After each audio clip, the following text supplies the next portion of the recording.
Shabbat Shalom. And welcome to the Way of Truth through Torah. Today, our study is going to be really good. It's going to be Vayetze, and we're going to go over Yaakov's travels and his finding his wife, and it's going to be fun. We're also going to dig a little bit deeper. But guys, today I want to do the Shema. Our group wants to do the Shema for y'all in Hebrew, and then we will read it in out of the Torah, which is in Deuteronomy 6:4 is where it starts.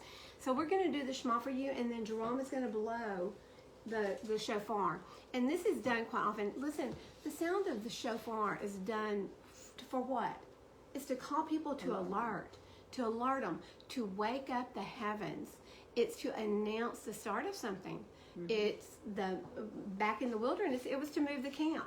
So when the shofar blew, depending on how many blows, it meant rise up. We're out of here, right?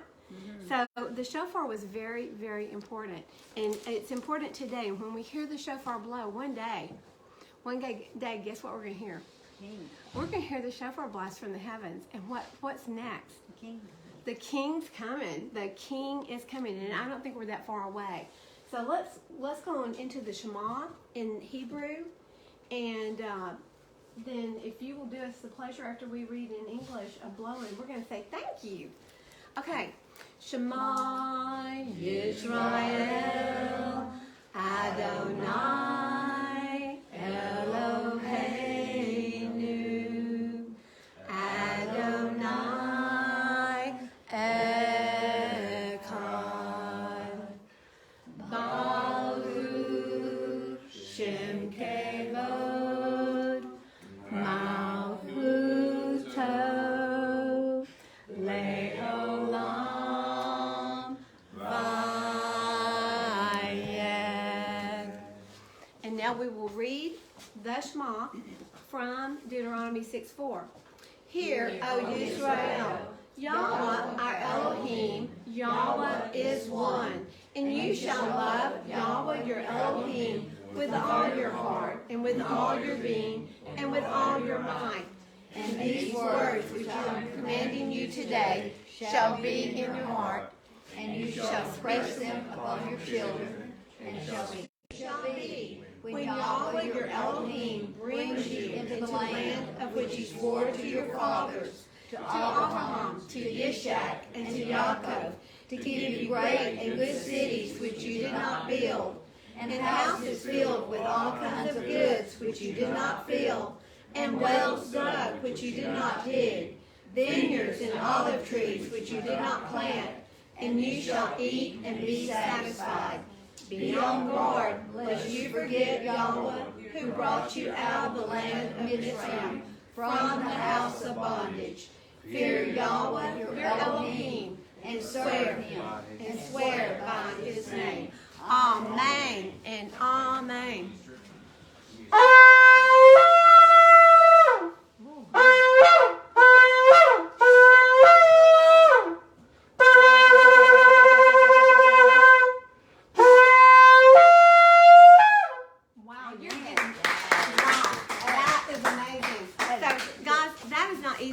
Trust me. It's not. You have seen us try before. Excuse me, I didn't mean to jump out of the picture there. You have seen me try to do it, and I don't do it, and it's not very pretty. So, thank you, Jerome. That was gorgeous. So, you're getting better. Are you practicing?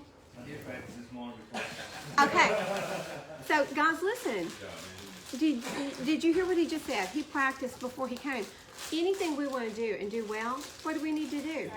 We need to practice. We need to study it. We need to know it without having to look at notes, cheat. Oops, sorry, I'm blinding y'all, aren't I? There. That is it. So we need to be practicing the word. Every bit of it. We need to know the word like the back of our hand. We shouldn't have to look in scriptures to find. I shouldn't have to go, what verse is that in? And I do it all the time. But I shouldn't have to do that, right? It should be. Thank you, Sam. He's shaming me. No, I'm kidding. Guys, listen, we have got such an amazing team here. We've got people here that dig deep into the Word, and we're just going to bring some really amazing things to light today. I think we're going to have a lot of fun doing it. So we're going to be studying, of course, who? Yaakov. And I'm going to start out in Yasher because last week what we saw was Yishak. I'm going to start with, let me start in the scriptures, and we're just going to see where Yishak is leaving and getting ready to go. And I want to show you what Esau did to Yishak once he got, to Yishak once he got, I want to show you what Esau did to Yaakov once he got on the road. There. I'm talking without looking. We're in Genesis 28 and verse 5. So Yishak, which is Isaac, sent Jacob, away, and he went to Padam Aram, to Laban, the son of Bethuel, the Aramean, the brother of Ribkah, the mother of Yaakov and Esau. Okay, I'm going to stop right there. Okay, who is this? He's going to Laban. Who is Laban? It's Sarah's brother. Okay, Sarah, It's Abraham's wife. first of all, Padam Aram is called Haran. Who is Haran? Brother of Abraham. It was Abraham's brother, and his other brother was Nahor. So when Haran died, Nahor and Abraham married Haran's daughters, which were Milcah and Sarah. So Abraham married his niece, Sarah, and Nahor married his niece, Milcah. Milcah and Nahor stayed in Haran with Terah, their father. And so this is their relatives. Laban is the son of Bethuel, and so he's actually Ribkah's brother. So Rebekah, Isaac's wife, she came from here because Eliezer went and retrieved her from here. So Laban is her brother. And we're going to look in a little bit and we're going to see the story where he ran out to meet the man and he saw the donkeys and the camels and they were loaded with all the jewels and the gold rings, and he's like, this man has lots of wealth. Well, we're going to see in the story that I'm fixing to read you out of Yasher that Yishak tried to send Yaakov off with the same wealth to go to the family to retrieve a bride. But what happened, we're going to see. Y'all don't know yet. We're going to see what happened. Bad little Esau. Okay, so I'm going to start in Yasher. And I'm sorry, let me tell our live streamers. Live streamers, we are going to be reading out of the Sefer, and it is a book by Dr. Stephen Pidgeon. And it is amazing, amazing. So I've got Benjamin, and I've got a fly. I'm going to need someone to grab a fly swatter because he's going to be getting me. Okay, Benjamin, I see your email address. So we will get with you in a little bit. If anybody wanting, I don't give away the Sefer, but we will be reading out of the Sefer today. But we also do, as part of our ministry, give away the Scriptures Bible. It is put out by the Institute for Scriptural Research. Oh, Bonnie, I just lost your place. So it is the Sefer, and it is a paperback. But guys, we've given out hundreds and hundreds of these through our ministry, and I've got another order coming in. So if you want one of these, so that as we're studying and reading along, messenger me, guys. Messenger me. Don't put your address on the Facebook. We don't want everybody to know where you live. Okay. Okay. Now let's get into Yasher. And I am on page 443. Valerie, what page are you on in Sefer? What chapter? We're in 29, and we're going to be in verse 11. It's going to be 431, I believe. Page 431 in your 430. Sefer. 430, yeah. Okay, in verse 11. And Yaakov was very much afraid of his brother Esau, and he rose up and he fled to the house of Eber, the son of Shem. So we don't see this in Scripture, but he goes and he stays at Eber's house, which is also Noah's house, but Noah has, he's at the house of Eber and Shem. Shem just passed away, right? So it's just Eber, but Eber helped his father Shem with the school, the Sheba, the school of Torah. Okay, so he fled to the house of Eber, the son of Shem, and he concealed himself there on account of his brother. And Yaakov was 63 years old. Okay, so right now, He's 63 years old. He flees there when he went forth from the land of Canaan from Hebron, and Yaakov was concealed in Eber's house for 14 years. He's not a young man when he sets off on this journey. Okay, that's one reason I wanted to read this. I wanted you to see. For 14 years, he stays another 14 years with Eber. He spent 32 years with Eber and Shem prior to this. So total, how many years has he spent? Almost 50 years in the house of Noah, in the house of Shem, the Melchizedek. And learning about Yahweh.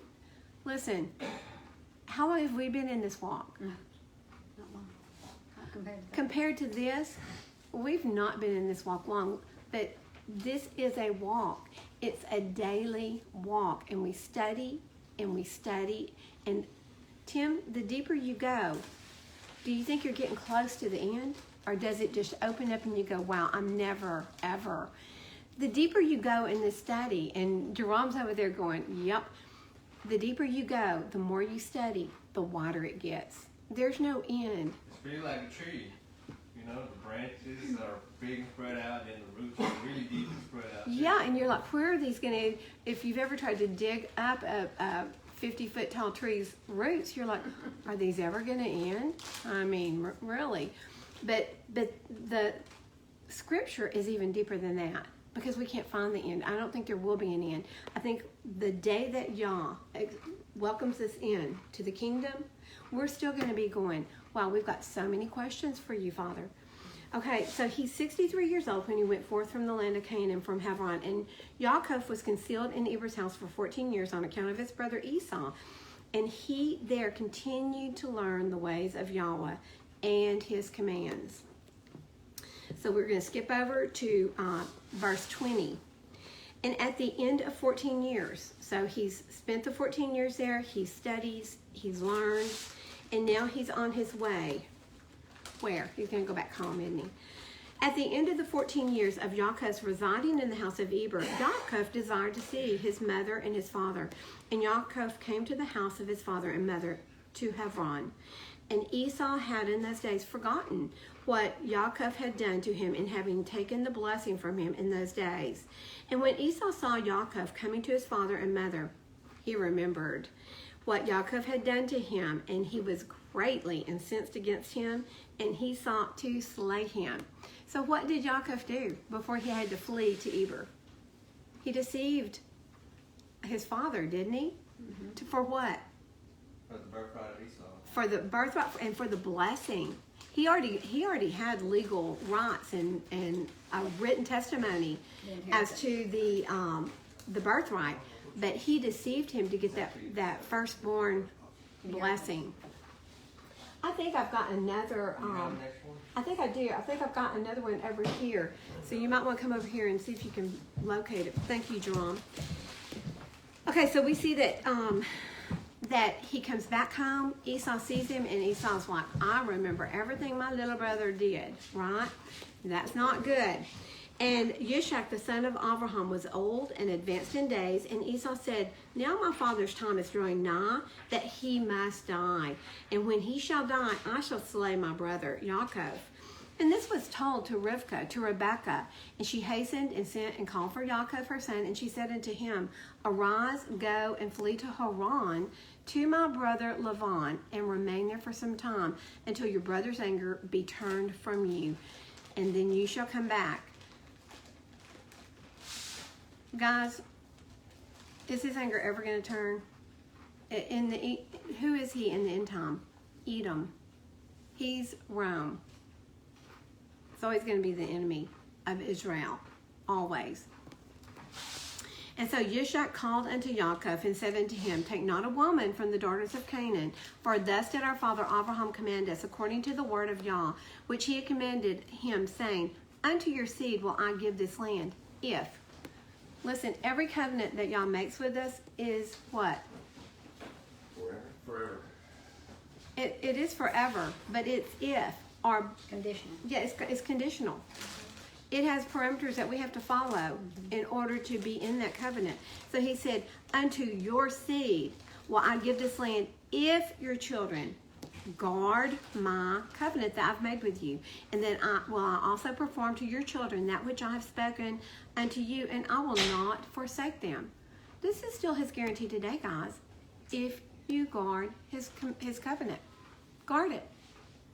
Most people don't even know what that covenant is. Now, therefore, my son, hearken to my voice, to all that I command you, and refrain from taking a woman from amongst the daughters of Canaan. Arise, go to Haran, to the house of Bethuel, your mother's father, and take unto you a woman from there, from the daughters of Laban, your mother's brother. Therefore, take heed lest you should forget Yahweh Eloheka. What is he saying there? You're going to a foreign land. We're going to see later that they have idols. Laban has got many idols in his house. Don't go. Don't fall into the trap of worshiping their idols. Don't forget Abba, who's sending you there. Yahweh Eloheka. In all his ways in the land to which you go, and should get connected with the people of the land and pursue vanity and forsake Yahweh Eloheka. But when you come to the when you come to the land there, serve Yahweh. Do not turn to the right or to the left from the way which I command you, and which you did learn. And may El Shaddai grant you favor in the sight of the people of the earth, that you may take there a woman according to your choice. Look, he's saying you even get a choice in this. According to your choice. Yes, ma'am. Okay, and we look back and we see that Yah didn't just allow him to go. He prepared him. He sent him to Shem and Eber to strengthen him and get him strong in him to what he was going to be facing. Yes, he gave him great preparation. Exactly, and that's what we've got to remember.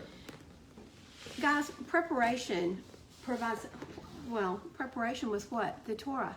What does the Torah do? Instructs us. It instructs us. Dennis, what else does it do? It blesses us. It protects us. It's a vehicle that transforms us into the likeness of Yeshua. You want to walk? You want to imitate Yeshua, our Savior? Guess what does it? The Torah. It will help you walk and talk and act like our Savior. So, Okay. It guides you. It is your instruction manual. It's your instruction manual.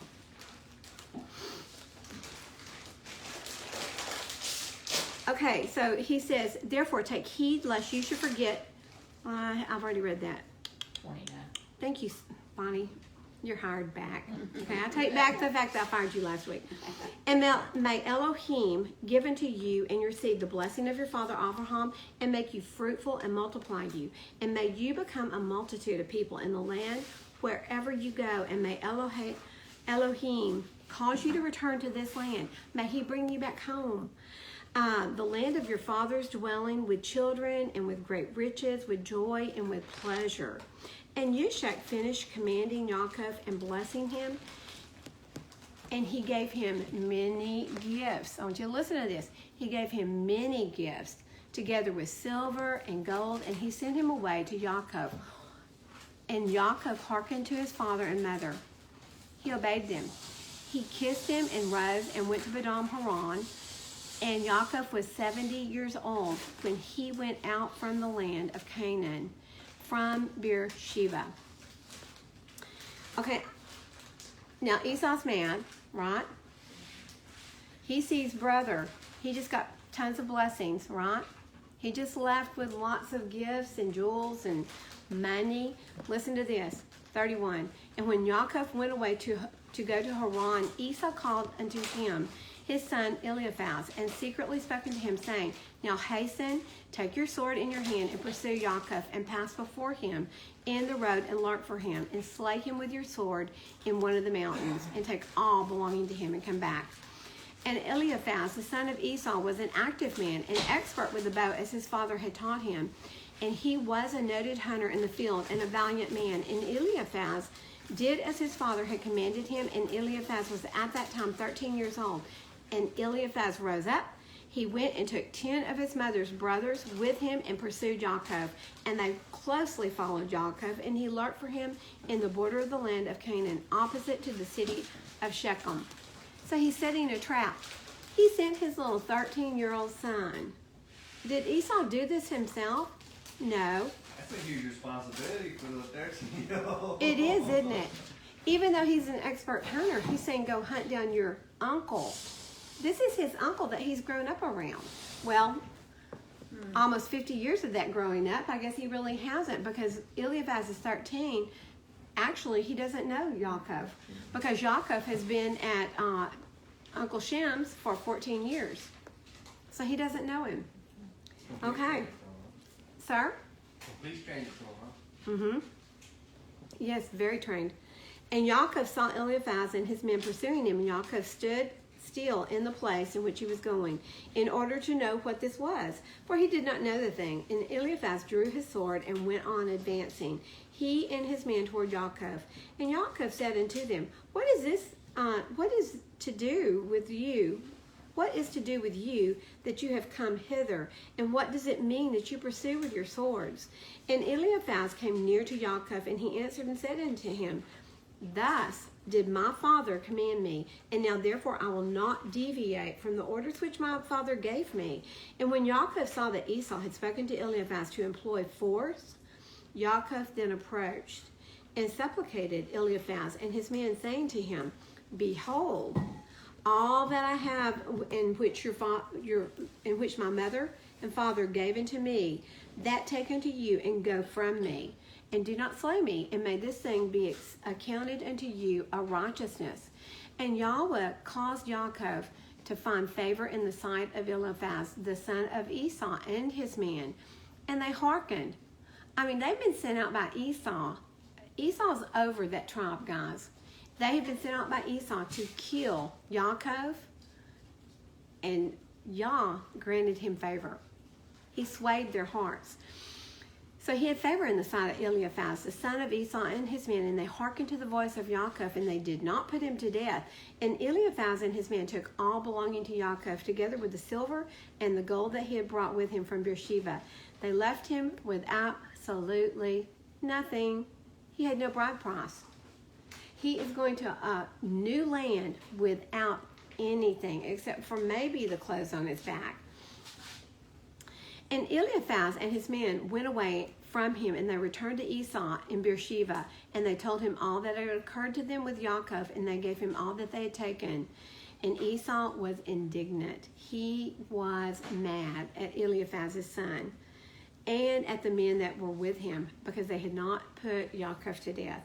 Now we're going to skip down to 43. Then he went to the house of Ishmael, his uncle, and in addition to his other women, he took Magloth, the daughter of Ishmael, the sister of Nebajoth, for a woman. So he's like, okay, Dad just sent my brother all the way to Padan Aram to get a wife, because he didn't want to marry in the Canaanite women. What does Esau already have? Two. We're not giving the peace sign.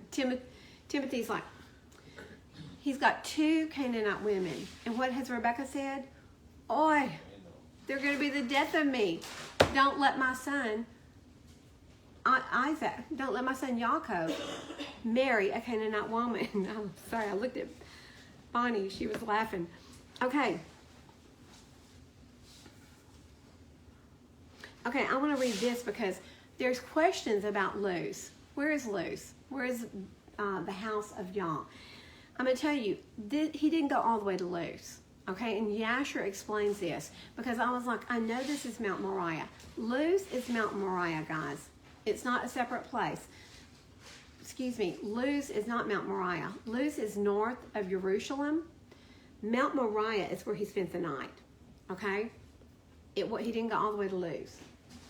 And it tells us in chapter 30, verse 1, And Yaakov went forth, continuing his road to Haran, and he came as far as Mount Moriah, and he tarried there all night near the city of Luz. And Yahweh appeared there unto Yaakov on that night, and he said unto him, I am Yahweh Eloheinu. Okay, so I want you to see, this is Mount Moriah. What else happened at Mount Moriah? Where did Abraham carry Yishak for the sacrifice, for the Akedah? Mount Moriah. Where did Yishak carry Rebecca when they went to ask Yah to give her to open her womb? Mount Moriah. Okay? Do you see the importance of this mountain? It is like a gateway to Yah. And Rebecca knew this. Yishak knew this. Abraham knew this. Yaakov didn't. He just happened upon this place, and this is where he's going to stop. And we're fixing to get into the Genesis story. Are you ready? Mm-hmm. Now we're starting Vayetze, which is, and he went out. Genesis, we are now in Genesis chapter 28, verse 10, which is where we stopped last week. And Yaakov went out from Beersheba and went toward Haran. And he came upon a place, and he stopped over the night, for the sun had set. And he took one of the stones of that place, and he put it at his head, and he lay down in that place to sleep. And he dreamed, and he saw a ladder set upon the earth, and its top reached to the heavens, and saw messengers of Elohim going up and coming down on it. And see, Yahweh stood above it and said, I am Yahweh Elohim of Abraham your father, and the Elohim of Yishak. The land on which you are lying I give to you and your seed. And your seed shall be as the dust of the earth, and you shall break forth to the west, and to the east, and to the north, and to the south, and all the clans of the earth shall be blessed in you and in your seed. See, I am with you. My memory is with you, is what he's saying here. If you go to the Targum, it's my memory. Who is the memory? Who's the breathed out word of Yah? Yeshua. So he's saying, see, my memory, my breathed out word. And you know what? We're going to be hitting, I didn't have this on my notes, but in Bereshit, which is also by Dr. Stephen Pidgeon, in the first book of Adam and Eve, and we're going to touch on this several times today. And this was included in the Ethiopian Bible, okay? In this book, he refers to, after they sinned, let me show you what he says. Where's the first place he mentions the word? Okay. In chapter 3, verse 15, and it's actually throughout this whole book. And the word of Yahweh came to Adam and Eve. Who is the word of Yah? Yeshua. It's Yeshua. Who knows that? John. Mm-hmm. In John 1:1, what does he say? In the beginning was the word of Yah. In the beginning was the word was with Yah, and the word was Yah. Through him all was created. Without him, nothing was created. So through Yeshua, Yah created everything. Through him, through the word, through the Torah. Okay, I'm trying to put 2 and 2 together. Did it make 4? No? Yes? Maybe? Okay. So guys, this is the memory that we're talking about here. Okay, I want us to go to John 1:51, and we're actually going to hit this later this afternoon. But for those who may not be with us this afternoon, I want you to see this. John 1:51. I'll start in 50. Yeshua answered and said to him, because I said to you, I saw you under the fig tree, do you believe? Greater than that you shall see. He's like, you're going to see really great, amazing miracles. It's on page 1022 of the Scriptures Bible. In 51, and he said to him, truly, truly, I say to you, from now on, you shall see the heaven opened, and the messengers of Elohim ascending and descending upon the son of Adam. Who's the latter, guys? On the son of Adam. Who is the path to the kingdom? Yeshua. Who's the son of Adam? Yeshua. Okay, this is the exact same ladder that Yaakov is seeing. It is Yeshua. He sees Yeshua. And the messengers are ascending and they're descending on this ladder, on Yeshua. Look at Acts 1:9-11.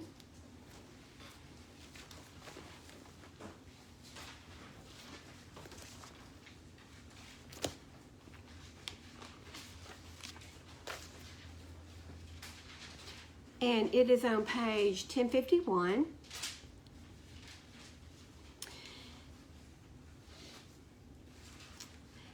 Are y'all ready?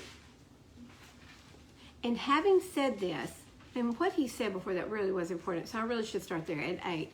But you shall receive power when the set-apart Spirit has come upon you, and you shall be my witnesses in Jerusalem. Where does being a witness start? At home. Where are they? They're in Jerusalem when he's telling them this. You shall be my witnesses in Jerusalem, and all of Yehuda, all the surrounding area, and Shomeron. So you're going to go north to Samaria, and you're going to be a witness there, and to the ends of the earth. You're going to witness everywhere. House of Israel. Hello? Who am I talking to? House of Israel. And having said this, while they were looking on, he was taken up, and a cloud hid him from their sight.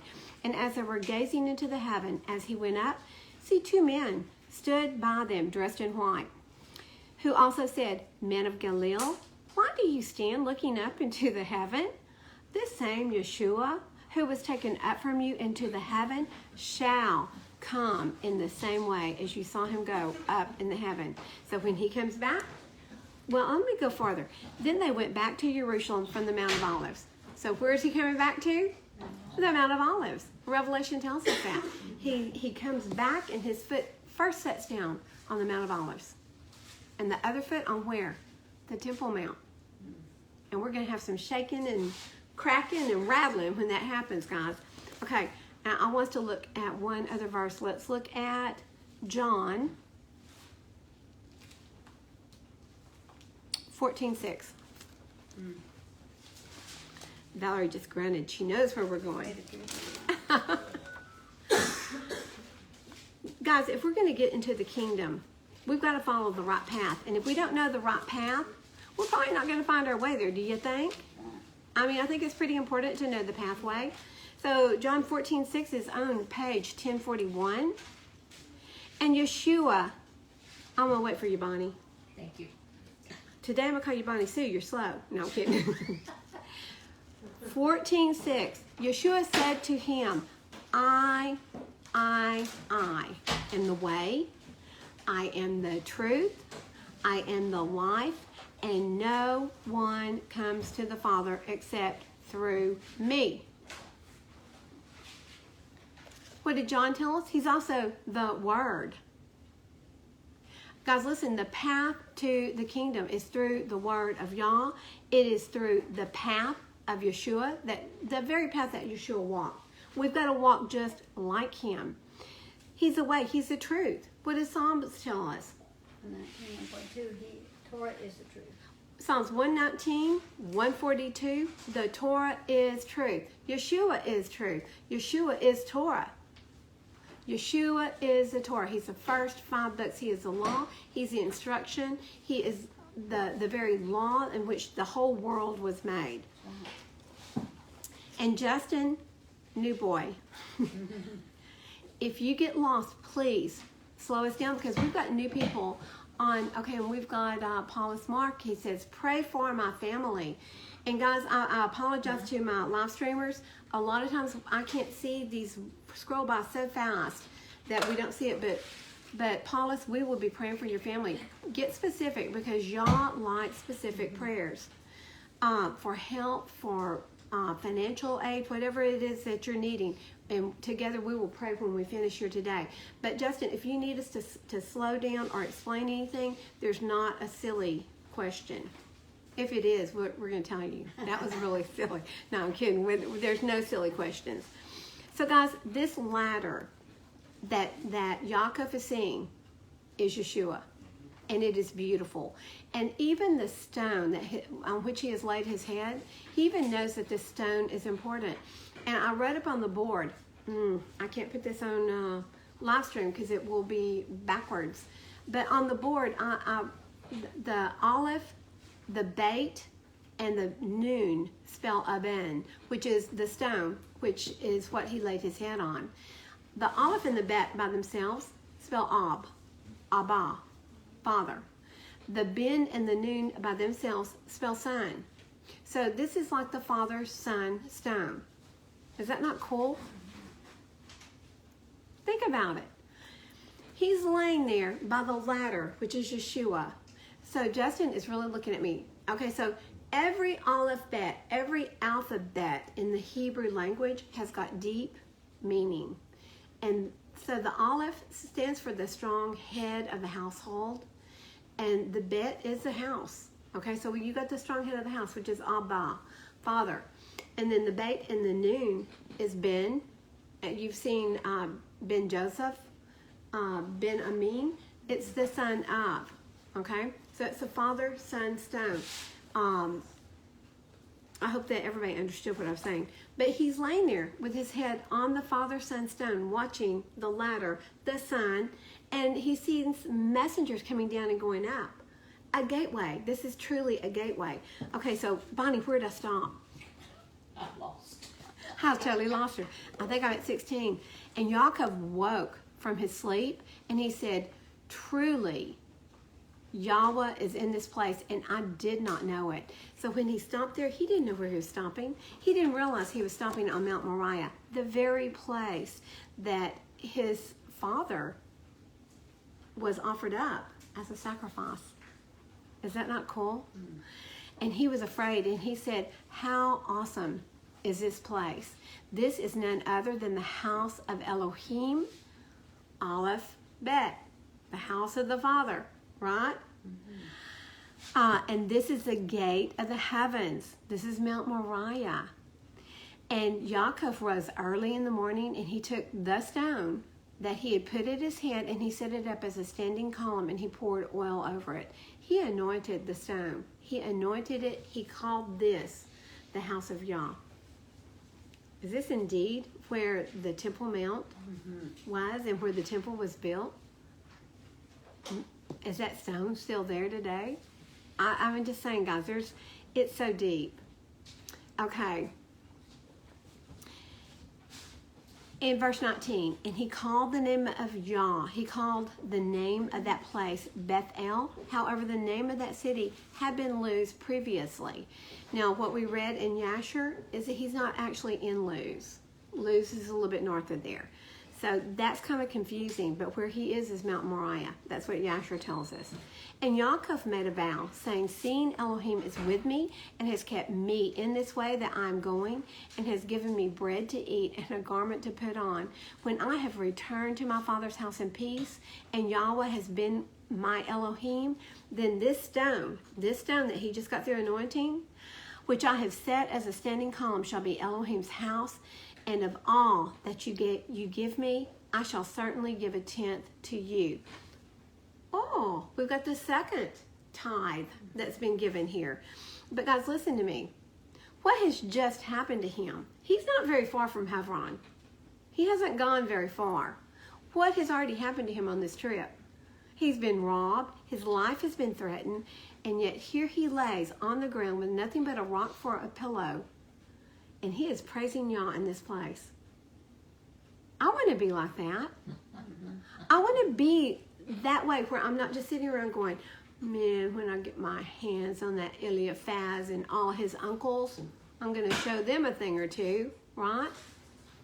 Guys, we need to be like Yaakov. We need to be like Yeshua. We need to forgive them and go on. Everything happens for purpose, right? Okay, let's look. Let's look at these tithings, okay? Okay, look at Genesis 14:20.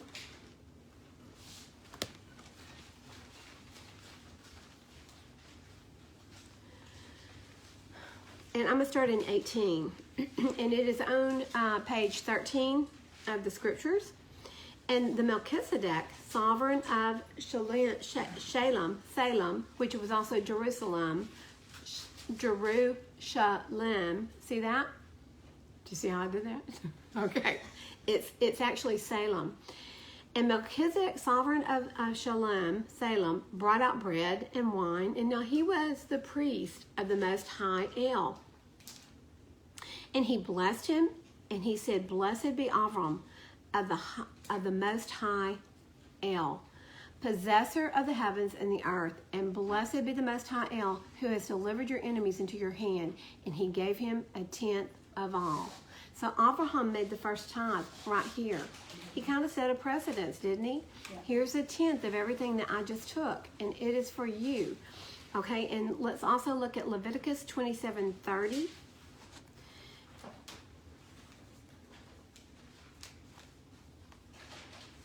Leviticus gets a little bit more into the tithing. And guys, how many tithes are there? 3. Y'all are so good. Okay, so 27:30. And all the tithe of the land, of the seed of the land, or the fruit of the tree belongs to who? Yahweh. Every tithe that we make belongs to Yahweh. It is set apart to Yahweh. And if a man indeed redeems any of his tithes, he adds a fifth to it. So if you're supposed to tithe 10% of everything that you own, or that you have received, tithe 10% of that to Yah, and you hold back a portion of it, you have to pay a 20% penalty on top of the return. Okay?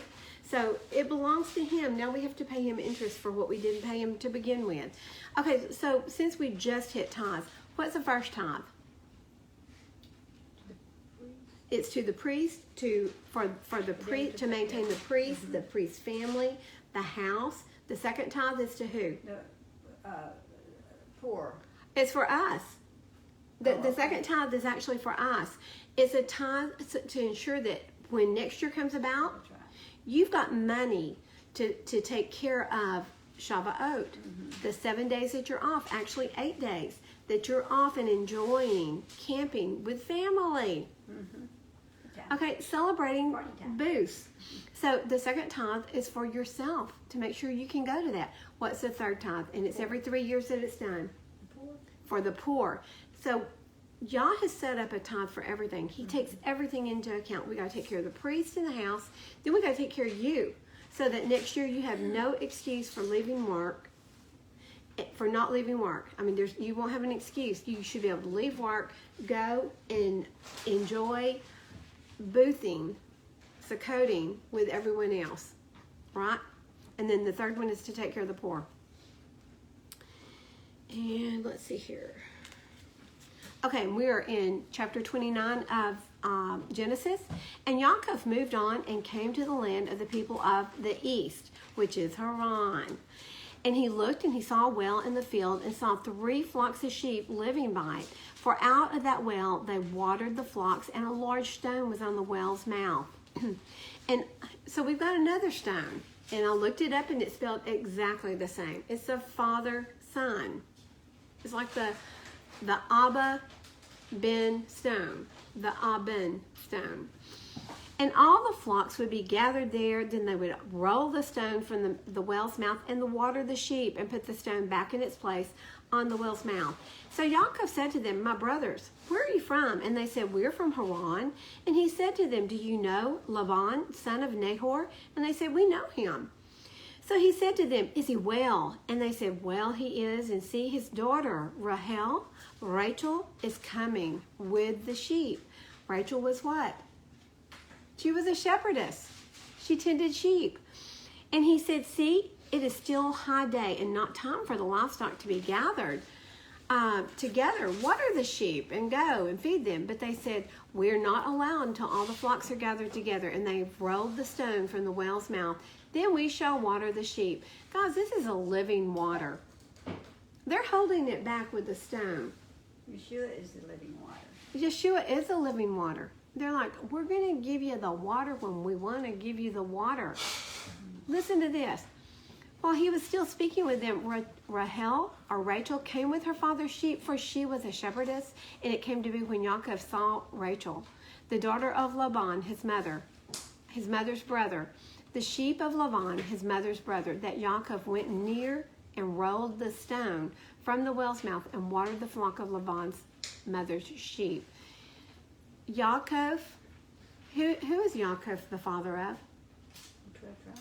The 12 tribes. Guys, listen. This is so symbolic of today. We're supposed to be watering the sheep. That rock has been over this well for 2,000 years. For 2,000 years, this rock has been blocking the flow, and the people have been controlling this rock. Yaakov comes along and he rolls it away and he waters the sheep. The chunk of the Bible, the front of this Bible, is the living water that's been held back. That's right. There has been distortion, there has been deception, and there has been the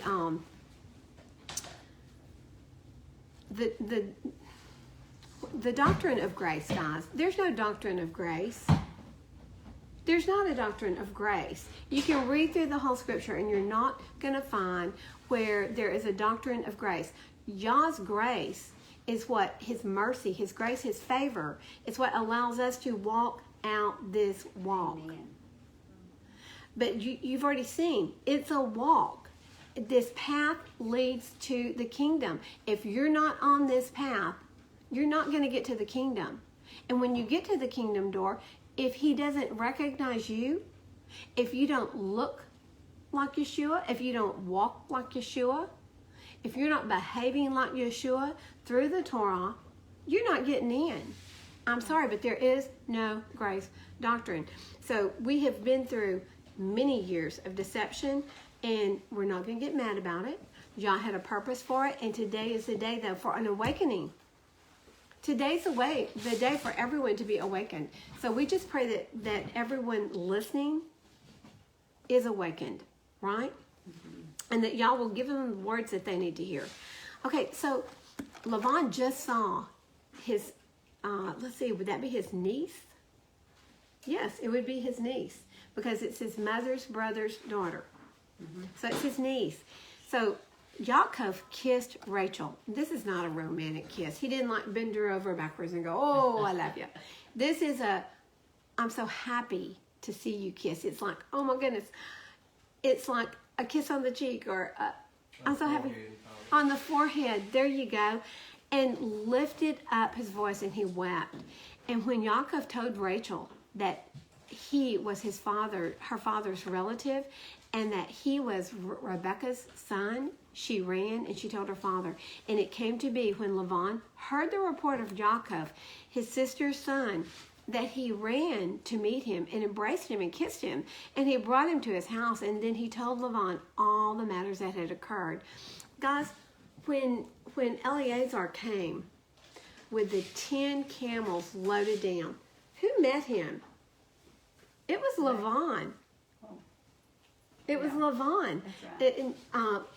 Now, Rivka met Eleazar at the well, but the first one to really talk to him was Laban, Rivka's brother, and he was young. He took him home, didn't he? He took him home. He saw all the wealth. There was great wealth that Eleazar brought. So don't you know he was still thinking about when I was a little boy, people came from your area, your relatives. Yeah, your dad sent someone here for my sister, and they brought wealth. Yes, sir. Rachel was the cousin of Jacob. That's what I was thinking. Okay, it would be his cousin.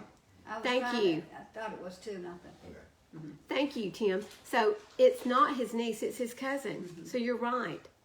You're absolutely right, because it's his mother's brother's daughter. It's her niece, Yes, so it's his cousin. it would be his mother's I was niece. trying to figure that Somebody out. please get this fly. He's so happy flying about here. Okay, and 14. And Laban said to him, you are indeed my bone and my flesh. You are in, and he stayed with him for a new moon. He stayed with him for a whole month. And then Laban said to Yaakov, because you are my relative, should you therefore serve me for naught? Let me know what should be your wages. He's like, look, I'm not going to just keep using you. I've got to pay you something. And Laban had 2 daughters. The name of the elder was Leah, and the name of the younger was Rachel. So look, don't even go there. I'm going to go there. In Yasher 28:28, I'm going to read you what it says here. Let's see.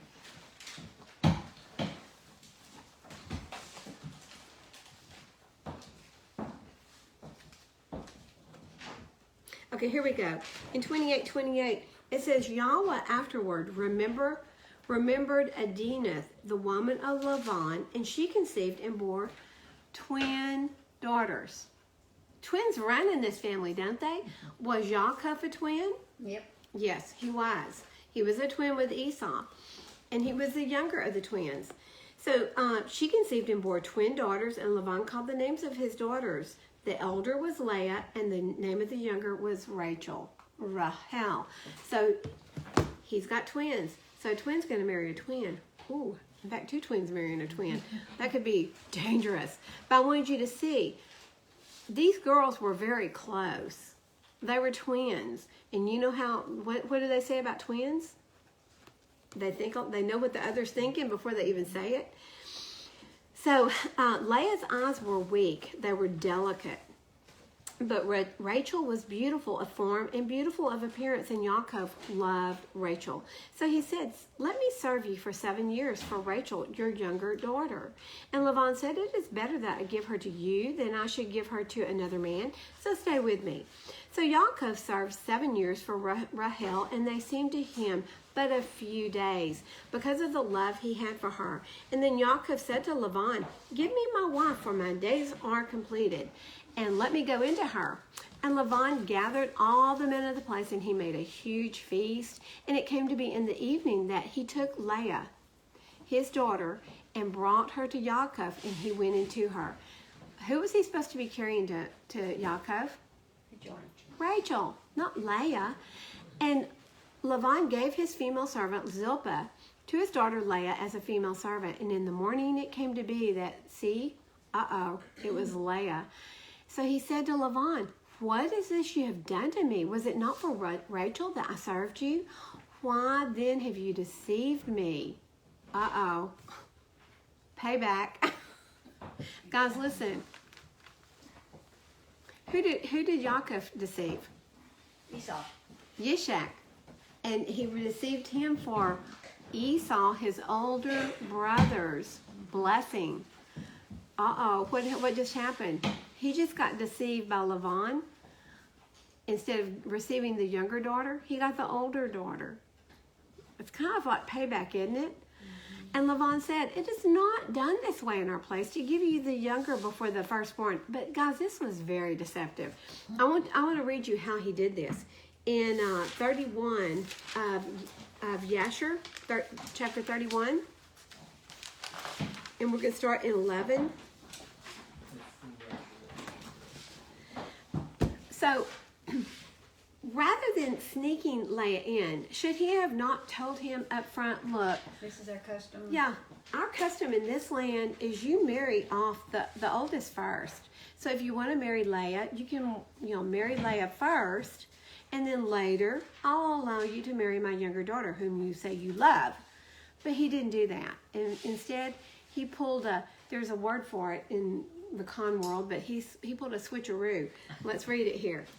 In chapter 31, verse 1, and in the 7th year, Yaakov's service which he served Laban was completed.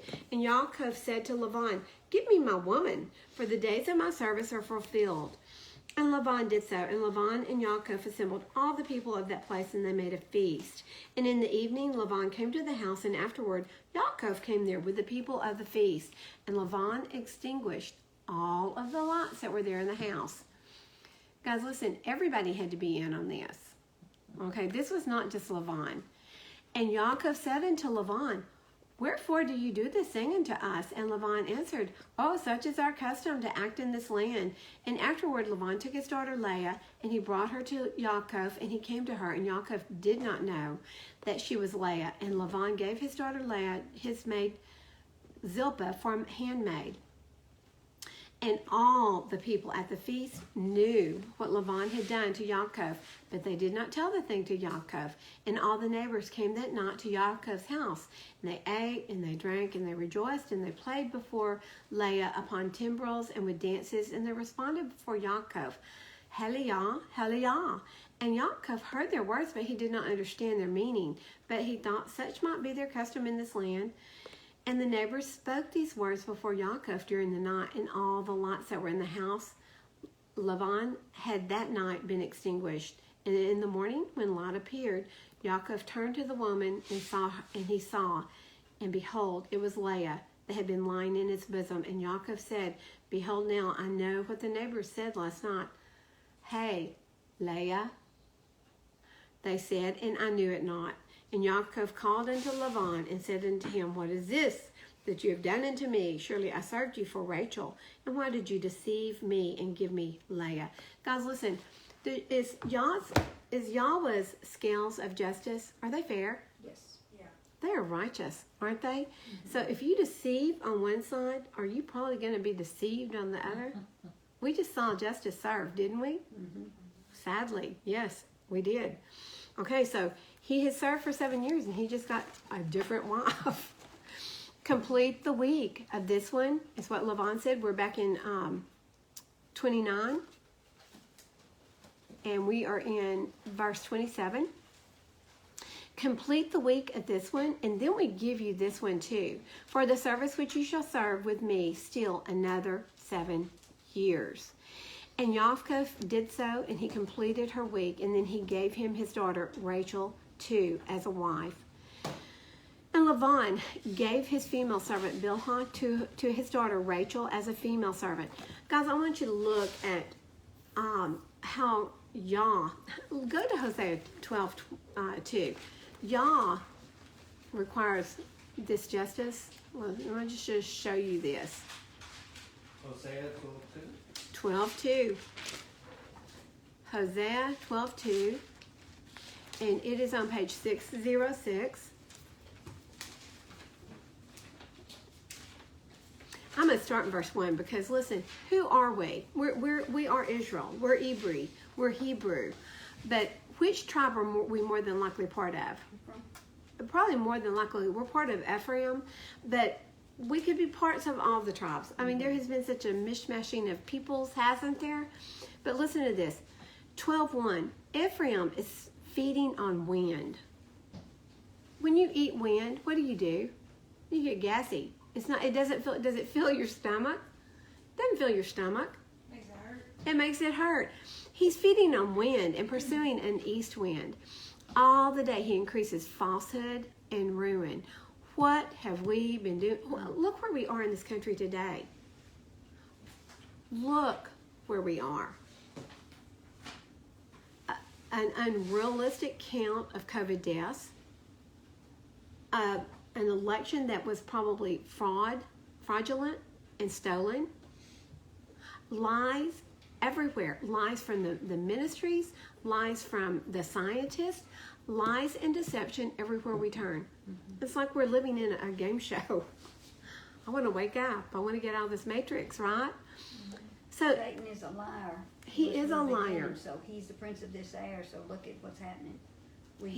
He's distorted everything. It's like Valerie said. He is the prince of the air. He is distorted and stolen from the children of Ephraim, but we allowed it. Yep.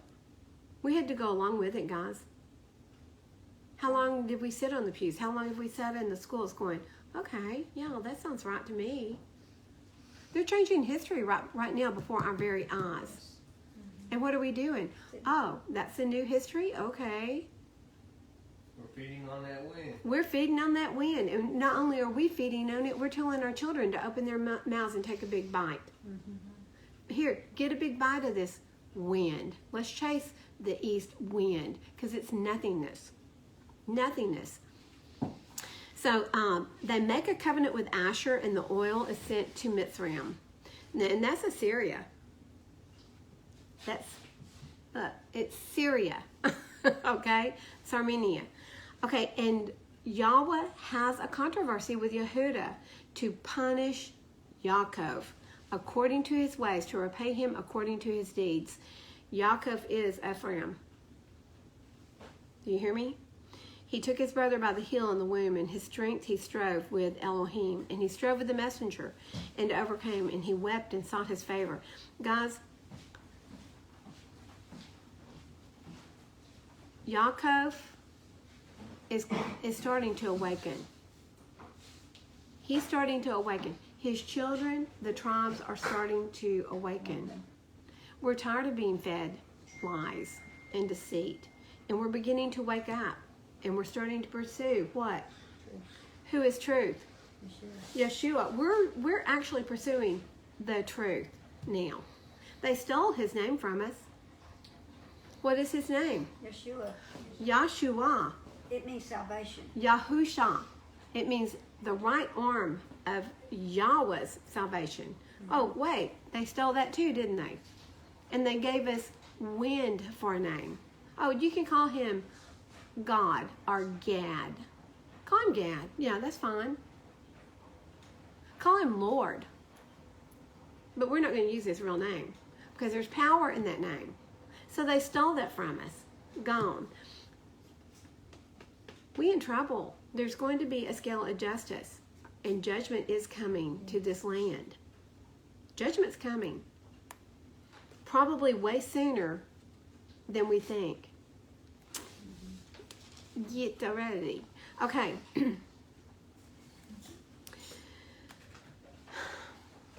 Okay, in verse 30. And he also went into Rahel, and he also loved Rahel more than Leah. And he served with Laban still another 7 years. And Yahweh saw that Leah was loved, and was unloved. He saw that Leah was unloved, and he opened her womb, but Rachel was barren. Guys, this family, who all has been barren? Sarah, Rebecca, now Rachel, barren. The whole line. But why were they barren? Y'all had a purpose, didn't he? Mm-hmm. Each birth had to be a miracle birth. Right. Every one of them. They were miracle births. Y'all had to open their womb. But he's opened the womb of Leah. And if you'll look up there, I've got all of the sons that are born. And I included Benjamin because Benjamin's not born in this Torah portion, but he will be born very soon. But every one of the names, our names today have very little meaning, don't they? They don't have meaning. We're named and it's for no purpose. We'll have a new name. But Yah's going to give us a new name. He is, and it's going to be beautiful. But look at the names. So Leah had 7 of the 12 children for Yaakov. She had the first 4. She had Reuben, Simeon, Levi, and Yehuda. And look at what their names mean. I can't see that far. I'm going to have to look at my cheat sheet over here. Reuben was a son. Sons were very sought after in those days because it meant you've got another worker and you've got an heir. Shimon, she named him to hear or to be heard. Now my husband's going to hear me. He's going to listen to me. Levi, it means now that I've had a third son, I'm going to be united to my husband. I'm going to be attached because, see, I've given him a third son. What? I was just checking on my son. Oh, okay. Is he okay? Yehuda, praise Yahweh. Praise Yahweh. I've got a 4th son. And then she stopped having children. And Rachel did what? And we're fixing to read about all this. Rachel was like, okay, I'm taking Bilhah. She did exactly what her grandmother Sarah did. She said, I'm going to take Bilhah and I'm going to give her to my husband. And she did. Look at Zio. Hi, how are you? Hi, Misty. Come in, make yourself at home. And that's Mark behind. That's Mark. Hi. Hi. Nice to see you. Not the son Mark, another Mark. Nice to meet you. So the next 2 that are born are Dan and Naphtali, and they are born to Bilhah. And ironically, the 2 handmaids only have 2 sons each. Zilpah You has. gotta add that up. Okay, so you said Leah had 7, Mm-hmm. and they have 4. That's 11. Oh, excuse me. Leah had 6. Yeah. I counted Dinah. Okay, She had 7 children, but Dinah was the last. but only 6 boys. I Yes. gotta count them up. Thank you for correcting me on that. So Leah had the first 4, then Bilhah had 2, and then Leah went, okay, I've stopped conceiving, so now I'm going to use Zilpah, and so she had 2 more, Gad and Asher. And then after Gad and Asher, he opened Leah's womb back up, and then she had 2 more sons. And finally, last but not least, was Rachel. She finally had Joseph. We have coffee and tea over there. You can help yourself. And the coffee machine's kind of weird, so Misty may have to make it work for you. Okay, so are we ready to get into all these children? Joseph and Benjamin. She had Joseph And then not in this Torah portion, but in the latter portion she has Benjamin. And look what she named her sons. So Dan, Yahweh is my judge. Finally, she has a son. It's through Bilhah, but she has her first son. And she says, Yah is my judge. He has given me a son. And then she has Naphtali. She said, my struggle and my strives are almost over because now I've got 2 sons. So she's got 2. Leah's got 4. And then Leah goes, oh, 2 can play at this game. And so through Zilpah, she has Gad, which means, look at my fortune. Look at my luck. I've got 5 sons now. And then Asher, and she said, oh, I'm really happy now because I've got, well, how many sons does she have there? That's 6. And then after Asher, her womb's opened back up, and she has Issachar, which is my reward, and Zebulun, which means to dwell, or it's my gift. And then finally Rachel, bless her heart, she finally has Joseph, and she says, may Yahweh increase my number of children. And she does have Benjamin. What's interesting about Benjamin, and Benjamin's not in this Torah portion, but he will be in the next one.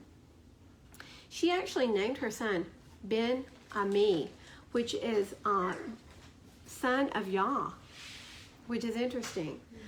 But what did Yaakov do? He went, no, I can't call him that. I'm going to call him Ben Oni, son of sorrow. Because what happened? She died.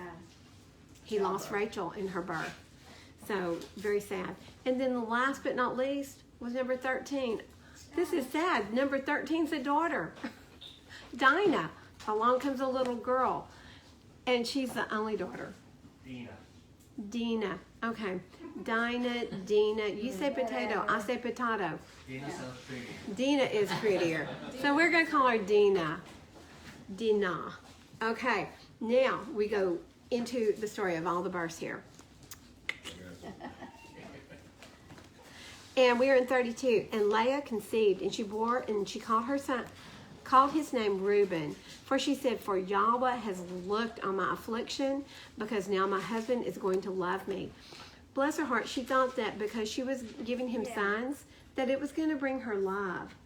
But guys, in a marriage where it's not good, does children ever actually fix anything? Mm-hmm. It doesn't.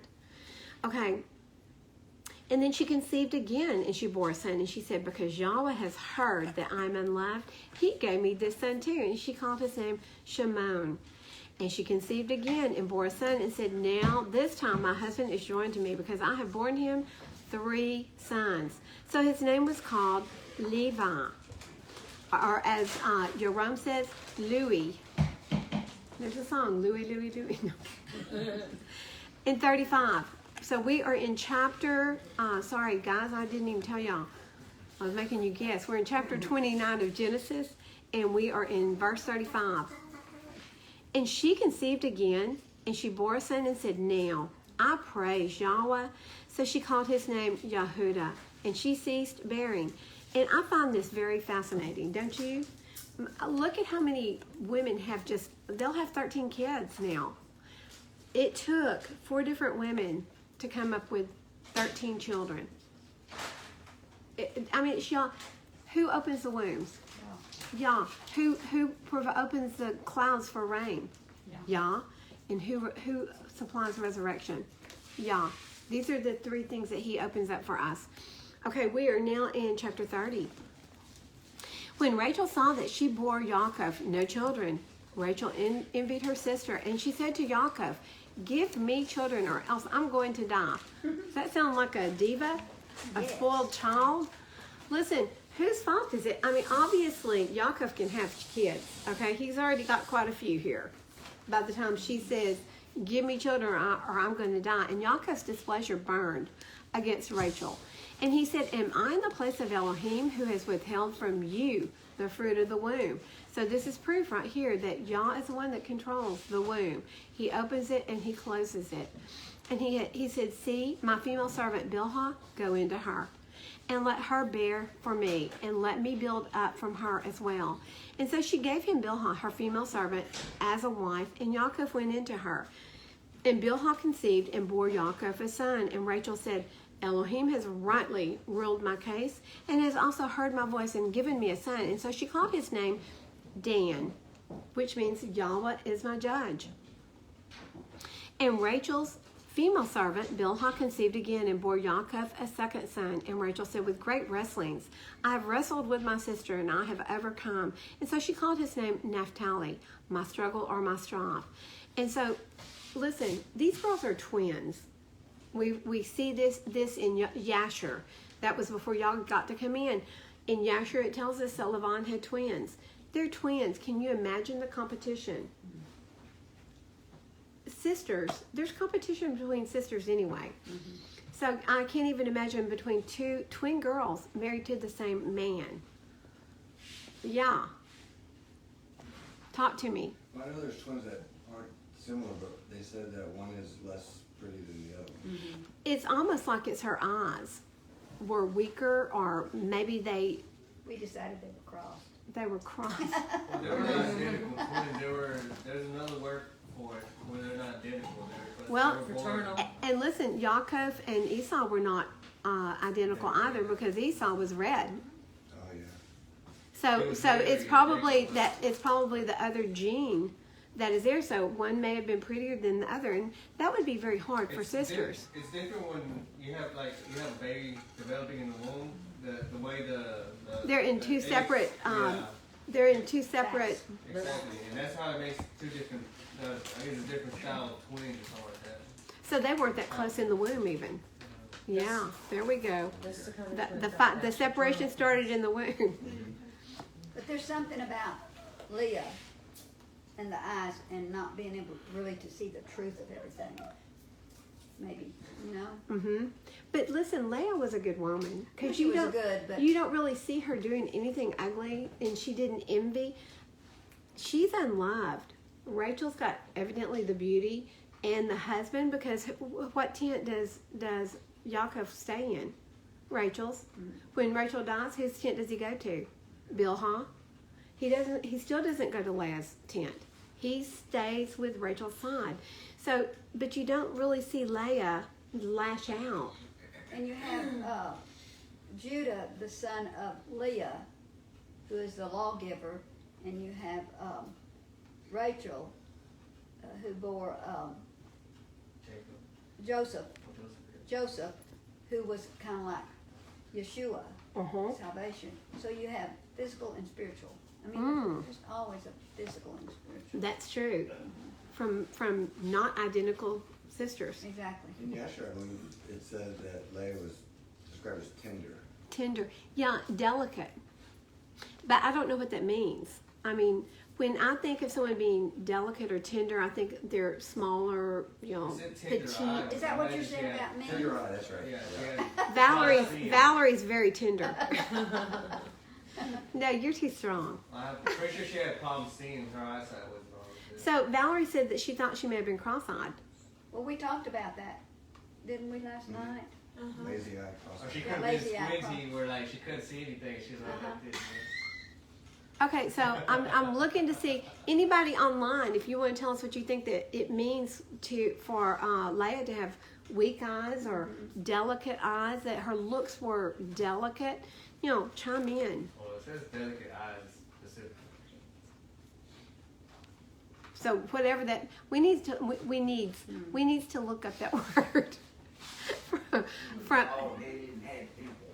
Maybe she was just more frail. And maybe she couldn't do Yeah, raises. weaker, like some people are just stronger physically Yes. and more Well, energy. She has You may be Back then, you probably needed to be a strong woman.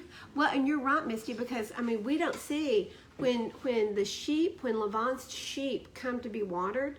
Leah, we don't see her there. We see Rachel is there, so she's strong enough to be a shepherdess. Because listen, as a shepherd or a shepherdess, you're going to be battling wolves and Maybe lions she couldn't and bears. See, that's why she couldn't be a. She was blind. She'll be stumbling over rocks and stuff. Oh. Trying to get to the sheep. We've gone from she has very, very delicate and she's very weak to she's blind. Well, she's tender eyes, so it's definitely. You're right.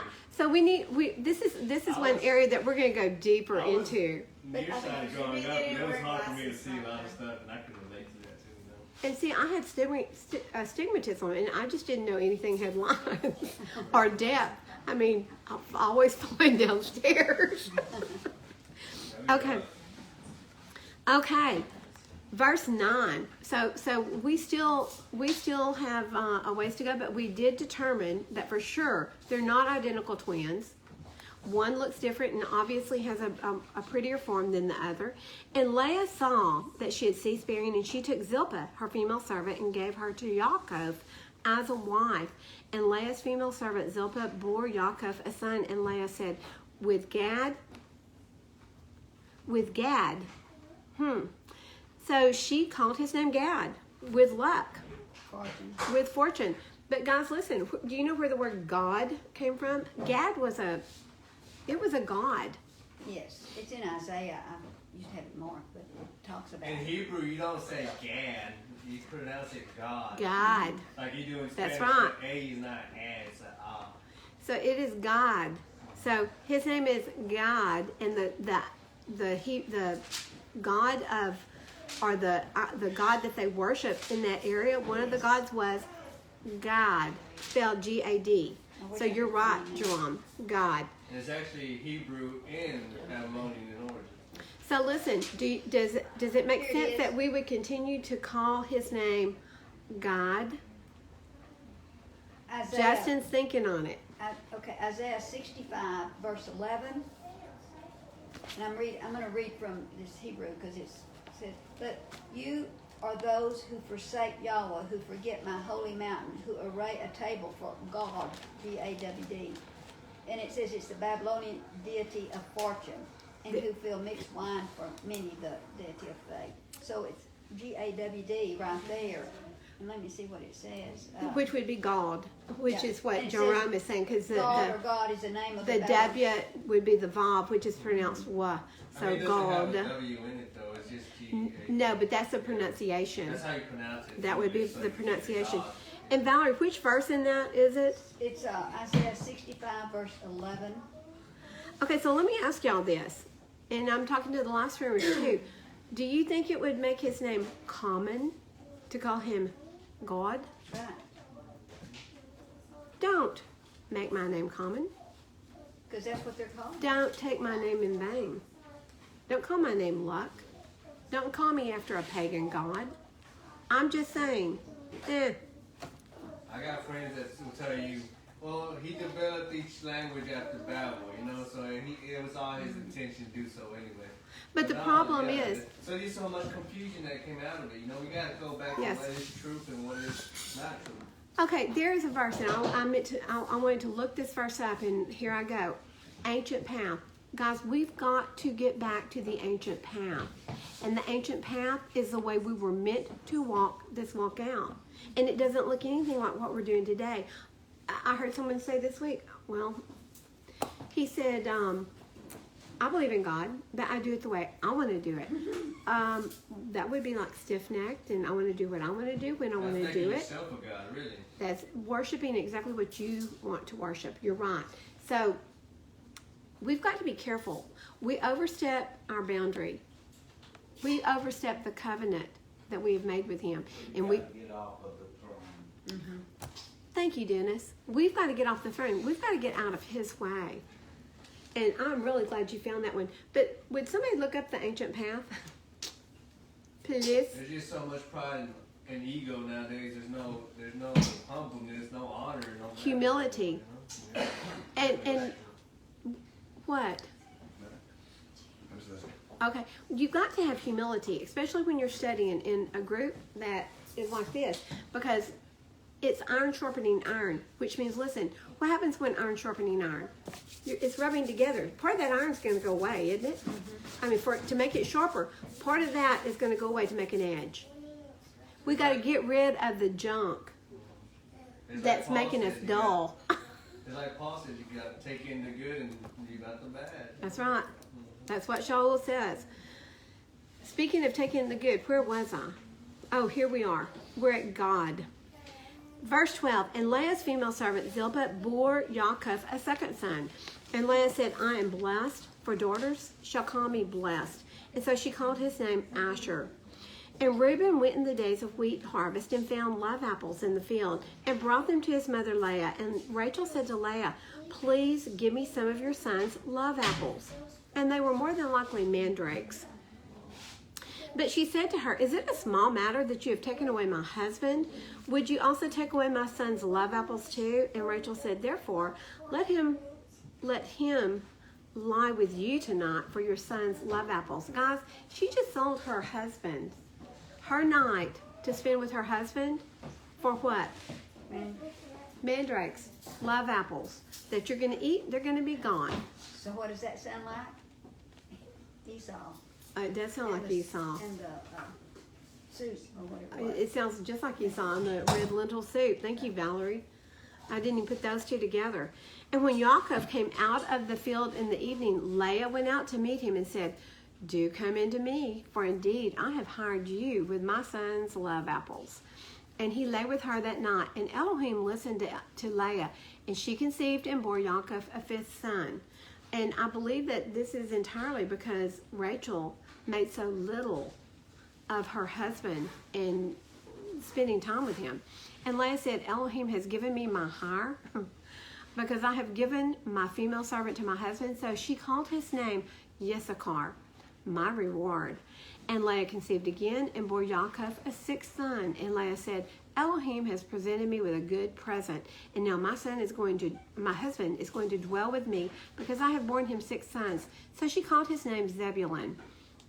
And afterwards she bore a daughter and called her name Dinah, which means avenged. That's what Dinah means, is avenged. And Elohim remembered Rachel, and Elohim listened to her and opened her womb. And she conceived and bore a son, and she said, Elohim has taken away my reproach. And so she called his name Joseph and said, Yahweh has added to me another son, because she already has two by Bilhah, right? Mm-hmm. And it came to be when Rahel had borne Joseph that Yaakov said to Laban, send me on my way to go to my own place and to my land. And Joseph's name, of course, we already went over that, but it means may Yahweh increase. So Yaakov said, give me my wives and my children for whom I have served you, and let me go. For you yourself know my service which I have done for you. Excuse me just a second. And Laban said to him, if I have found favor in your eyes, please stay with me, for I have diligently watched that Yahweh has blessed me for your sake. What did he just say? What did Laban just say? He's been blessed. Why? Because Jacob in there. Noah. I want you to remember these words, because in this afternoon's class, when he meets up with Yishak, he's like, you were blessed because of me. Okay? He completely twisted. What does the enemy always do? Twisted. He twists the truth. It's no longer white, it's yellow. It's no longer, I was blessed because of you. You were blessed because of me. And he said, name your wages and I will give it. And so he said to him, you know how I have served you and how your livestock have been with me? For the little you had before I came has increased greatly. And Yahweh has blessed you since my coming. But now, when I am to provide for my own house too. And he said, what do I give you? And Yaakov said, give me naught. If you do this for me, I shall again feed and guard your flocks. And we are going to 31:16. Okay. Let me pass through all your flock today, removing from there all the speckled and spotted sheep and all the black ones among the lambs and the spotted and speckled among the goats, and these shall be my wages. So he's basically saying what, Tim?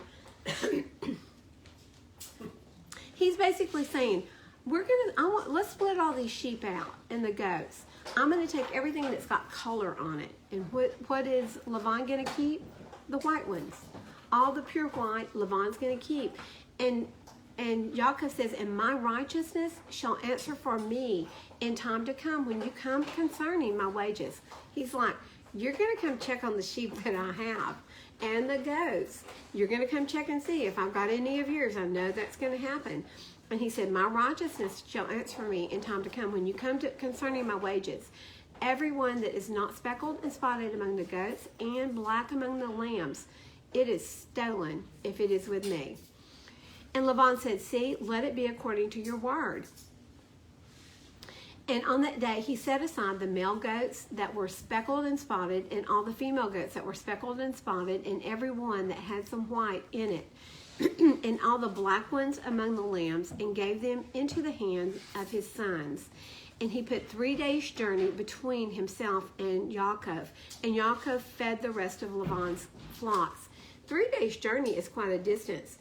Tim and I were talking before class started, and I was thinking it was 3 miles, but it's way further than 3 miles. If it's a 3 days' journey in a day, of course, with sheep, you could probably travel easily 6 to 10 miles. So maybe 27 miles, 30 miles, maybe between the two flocks, to keep them from interbreeding and getting mixed up. And Yaakov took for himself rods of green poplar. This is going to be really interesting because Tim has found something that he's going to share, right? You promise? And Yaakov took for himself rods of green poplar and of the almond and chestnut trees. Now, when I read this, I'm like, you know what? There's a purpose for all of these different. I mean, he's very specific. It's the green poplar, it's the almond, and it's the chestnut trees. And he peeled white strips in them and exposed the white which was in the rods. And he set the rods which he had peeled before the flocks in the gutters, in the watering troughs where the flocks came to drink, and they conceived when they came to drink. So the flocks conceived before the rods, and the flocks brought forth streaked, speckled, and spotted. Now, there is a purpose behind everything, right? Yeah. Tim, do you remember in Yasher where that verse was? Which verse? The verse that Yaakov said that he had a vision. It wasn't in, was it?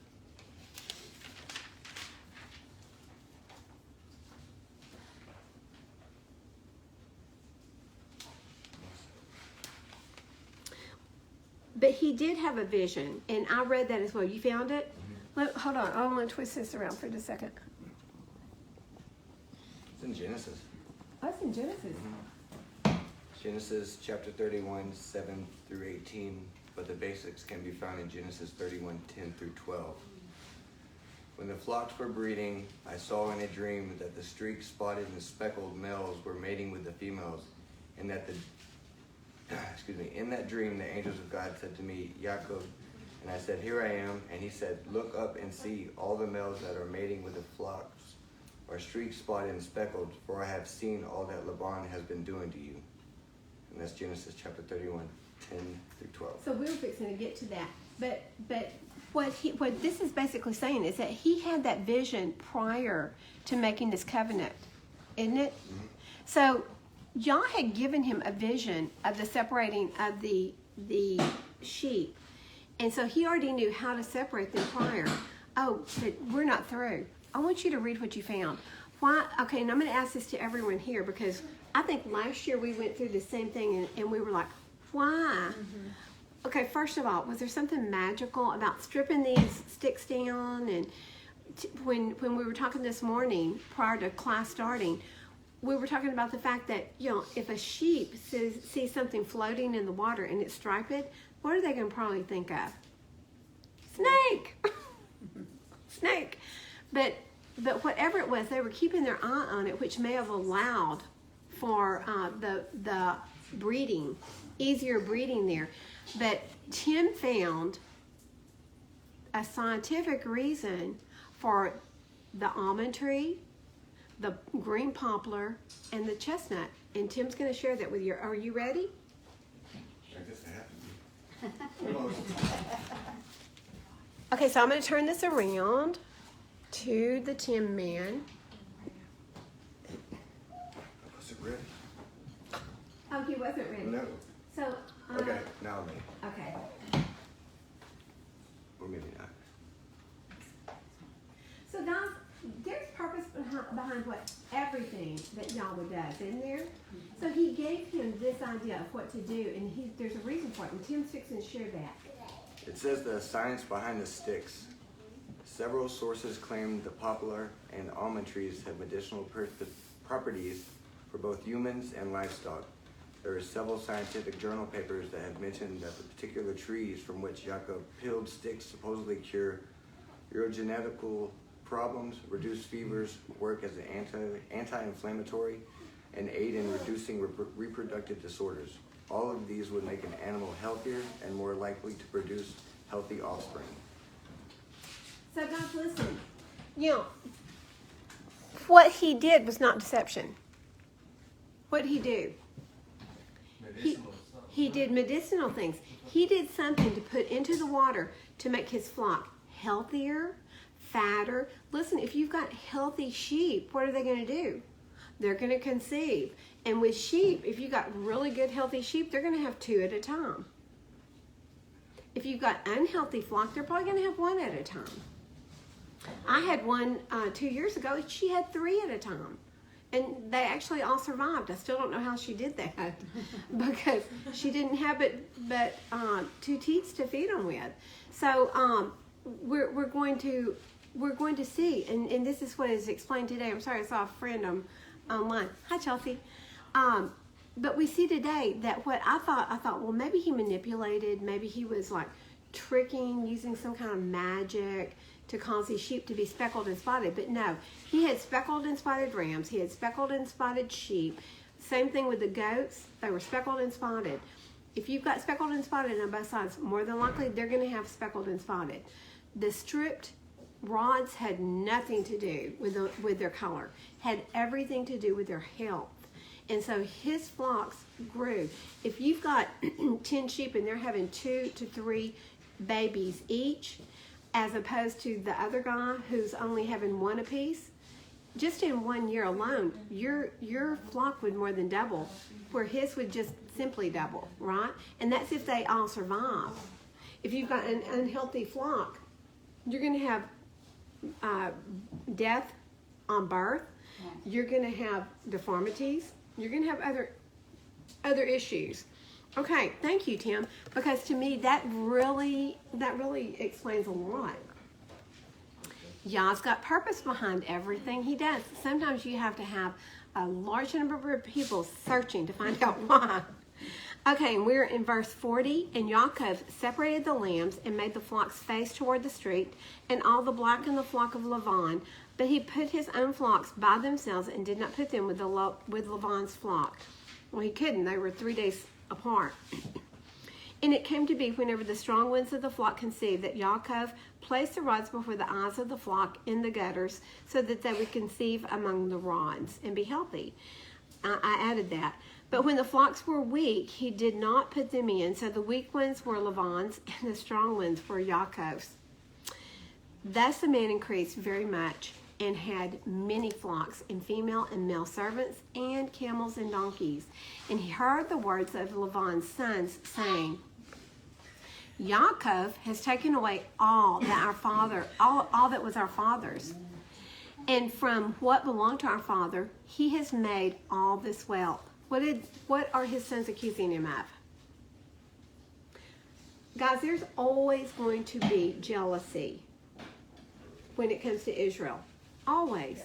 So he's saying here, look, you've taken away all that was our father's, and from our father you've become wealthy. And Yaakov would look at the face of Laban and see that it was not toward him as before. So before, Laban was like, you're making me very wealthy. You're increasing my herd. You're making my herds big and strong. But now he's not looking at him like that. He's like, yeah, your herds are becoming big and strong, and mine are weak.